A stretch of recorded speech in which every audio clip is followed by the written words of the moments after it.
Hi guys, Eric here from Bezel. Today we're just going to do a very quick unboxing and first impressions of the Blancpain Swatch Scuba 50 Fathoms. Let's get into it. So first on the packaging, you have an outer sleeve that just slides off and you pretty much get a similar design. So it here says Bioceramic Scuba 50 Fathoms collection and you get a few nice to know details such as covers the Indian Ocean covers 20% of the earth, it is the warmest and home to the most sharks. So let's just put the sleeve aside, and upon opening, you'll be greeted with some sort of like a nylon case from what I could see. Compared to the Moonswatch where you only get the watch inside the box, this one comes with a very nice, I think it's a nylon type case, similar to a service case of watches. Then inside, other than the case, you'll have the manual where all the warranty information are, and just at the bottom I think you'll just get some extra pamphlet. So now that all of those packaging are out of the way, let's just open this one, and there you have it. I just took the watch out for a bit because I just want to actually say how great, maybe great is over exaggerating, but how good this watch case is. Like compared to the Moonswatch where you don't even get a lot, this is actually a very big upgrade in that sense.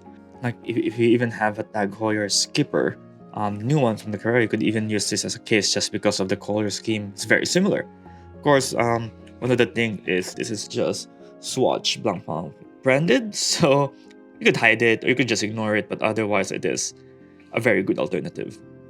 So this watch has a diameter of 42.3mm, a thickness of around 14.4mm, so it's quite a very thick watch, and a lug-to-lug of 4 to 8, which makes it quite wearable for most people with a medium to large wrist.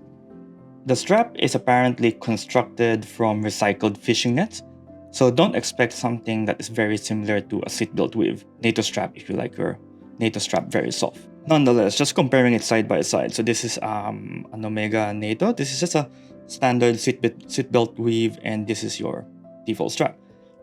It's actually very smooth already for what it is, and it's actually already not bad. It's just that I'm very picky with how I like my NATO, and I prefer to have it a bit smoother than this.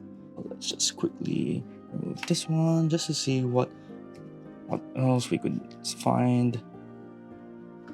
So you can already see that, yeah, it is not bad. A bit rough on the edges, but not a deal breaker. Buckle is also bioceramic, similar material to the case. I also just want to quickly discuss the Springbar. I'm not too sure if this is semi-fixed or fixed Springbar. It looks like you could unscrew it. Took some macro photos of it. I'll let you guys decide whether it is. Maybe there will be more information out there in the next couple of days or weeks, but at this moment I'm not going to attempt to unscrew it. Now let's just quickly go into checking the movement.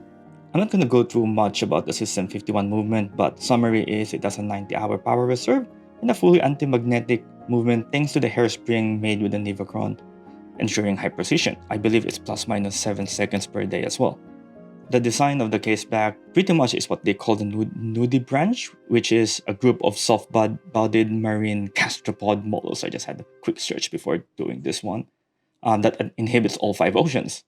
So this specific one from the Indian Ocean is known as an Nembrota kubariana, hopefully I pronounced that one correctly, which can be found in the Indian Ocean, which also evokes images of coral reefs and dazzling waters.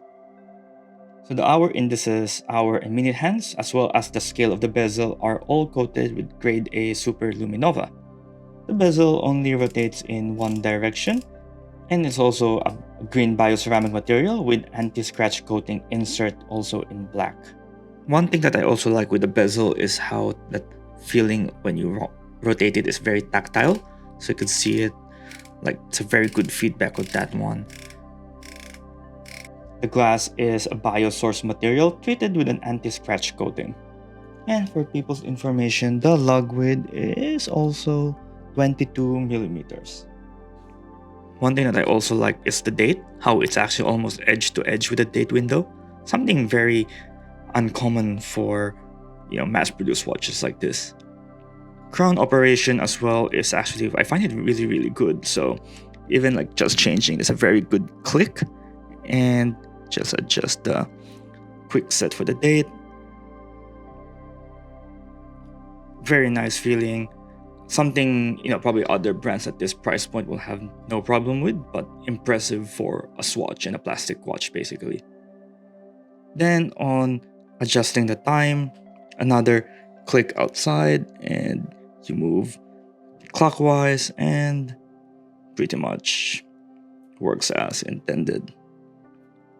Then after you're finished, just push it back in. Very nice click, very good feedback on that one. With that said, it's actually not a screw down crown. And the crown has Blancpain's logo and Swatch logo as well.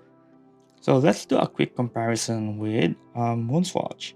So one of the things that you'll notice is, one of the things that I quickly notice is that the weight of the Blancpain one is a bit heavier. So it's around 45 grams, while the normal Moonswatch is 29 grams. This is also measuring it with their default straps with them.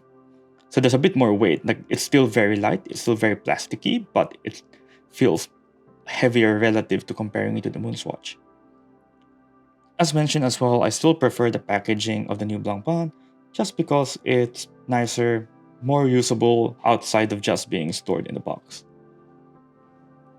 I am also a NATO strap person, so I actually prefer the NATO strap more than this Velcro one, and I have enough NATO strap to actually swap this one around. So the question now, I suppose, is it actually worth it? Is it worth lining up for hours just to get this one? No, it's not actually worth it.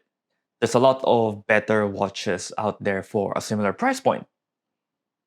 Lining up may not also be worth your time. You're looking at least 4 hours at the minimum, and it's quite a long time. I mean, if you don't have anything to do throughout the day, it might be fine, but again, there's better watches out there for the money. A lot of people would also say that for this price, the SISTEM 51 is just very expensive. Very expensive. However, if you do want something quirky with, or you don't have anything of this color in your collection, it is perfectly fine. A very okay purchase, just don't buy it from the scalpers. At 630, it's already expensive as it is.